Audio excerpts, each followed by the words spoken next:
Às vezes, o que muda o rumo da política não é uma grande revolução, um ato inesperado das ruas ou um discurso inflamado de algum governante.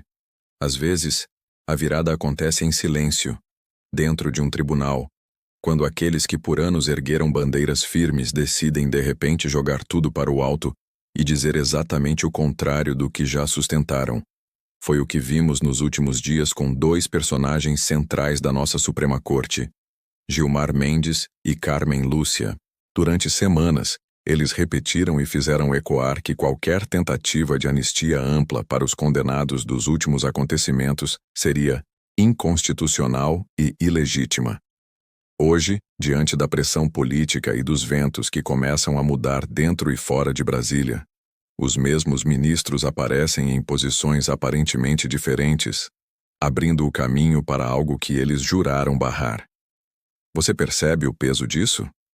Esses dois magistrados foram, até há pouco tempo, apresentados como vozes intransigentes contra a anistia.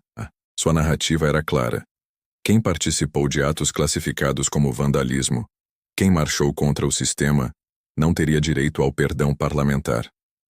O Congresso poderia até tentar aprovar um projeto, mas quando o texto chegasse ao Supremo, cairia imediatamente no abismo da inconstitucionalidade. Essa era a palavra oficial, utilizada em entrevistas e manchetes. O povo foi levado a acreditar que não havia saída. Mas o tempo tem memória, e a internet também. Resgatando gravações mais antigas, o que se descobre é algo muito diferente. Os mesmos ministros que hoje atacam a anistia, um dia defenderam com unhas e dentes o seu exato oposto. Voltemos a 2010. O Supremo analisava o pedido para revisar a Lei da Anistia de 1979, aquela que encerrou um dos capítulos mais tensos da nossa história. A Ordem dos Advogados do Brasil pressionava para que os crimes de tortura cometidos por agentes do Estado não fossem abrangidos pela lei, o que significaria punir militares e autoridades do antigo regime. E qual foi a posição do Supremo naquela época? De modo quase unânime, a Corte decidiu preservar a soberania do ato político do Congresso. Entre os votos mais enfáticos estavam justamente Gilmar Mendes e Carmen Lúcia. Gilmar, em seu voto registrado, disse claramente que a decisão de perdoar ou não perdoar compete ao Legislativo, e apenas a ele, por ser um ato eminentemente político. Nenhum outro poder da República, dizia ele, teria o direito de intervir na conveniência ou não de uma anistia. Carmen Lúcia seguiu a mesma linha. Afirmou que decisões históricas não poderiam ser reescritas com a cabeça de hoje e que a pacificação da sociedade, nascida da Lei de 1979, era um dado da realidade. Os ministros reforçaram a tese de que a anistia é uma escolha soberana, não passível de revisão judicial. Agora feche os olhos por um segundo e compare. Os mesmos que em 2010 declararam que o Supremo não pode mexer nas escolhas políticas do Congresso, agora apontam o dedo contra deputados e senadores que querem votar uma nova anistia. De repente, aquilo que era ato soberano transformou-se em atentado contra a Constituição. O que mudou de lá para cá? Não foi a Constituição, porque o texto é o mesmo. Não foi a natureza da anistia, porque seu caráter político permanece. O que mudou foram os réus, a conveniência política, a cor ideológica dos acusados. Quando a anistia servia para a esquerda, para pacificar crimes cometidos em nome da luta contra o regime militar, ela era absolutamente válida, intocável e incontestável. Agora que a anistia pode alcançar conservadores, apoiadores de Bolsonaro ou opositores do sistema atual, a mesma medida é vendida como aberração jurídica. 2 pesos, 2 medidas. É o retrato mais fiel do uso seletivo da lei a serviço de um projeto de poder. Isso no mundo jurídico tem um nome simples: lawfare. O emprego da lei como arma, não como ferramenta de justiça. Quando se muda de interpretação conforme a conveniência, o que se instala é um tribunal de exceção, aquele em que sentenças já estão escritas antes do julgamento, e o debate serve apenas como encenação para dar aparência de legalidade. Para o cidadão comum, o recado é destruidor. Não existem mais regras fixas, apenas os humores de quem temporariamente ocupa o poder.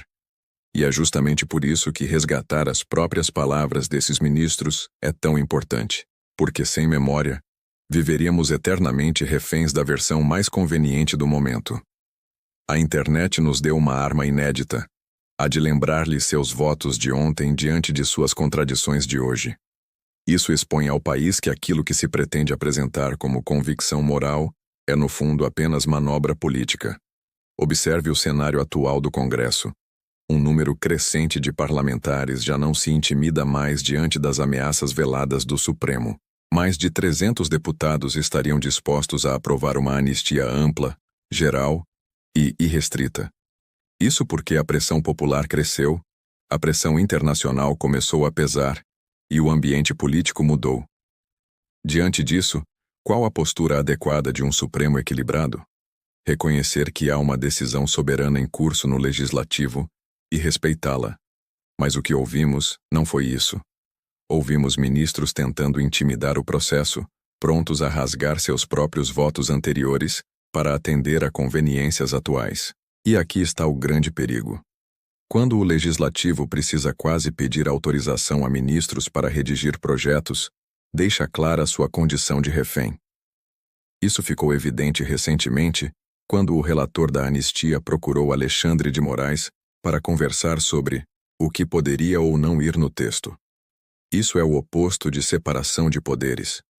É a confissão de que já não somos guiados pelo Estado de Direito, mas sim pelo arbítrio de 11 togados, pessoas que nunca receberam um voto popular, mas se colocam acima de toda a vontade coletiva. Você, como cidadão, precisa se perguntar: essa é a república que queremos? É aceitável que a lei seja elástica ao sabor da política?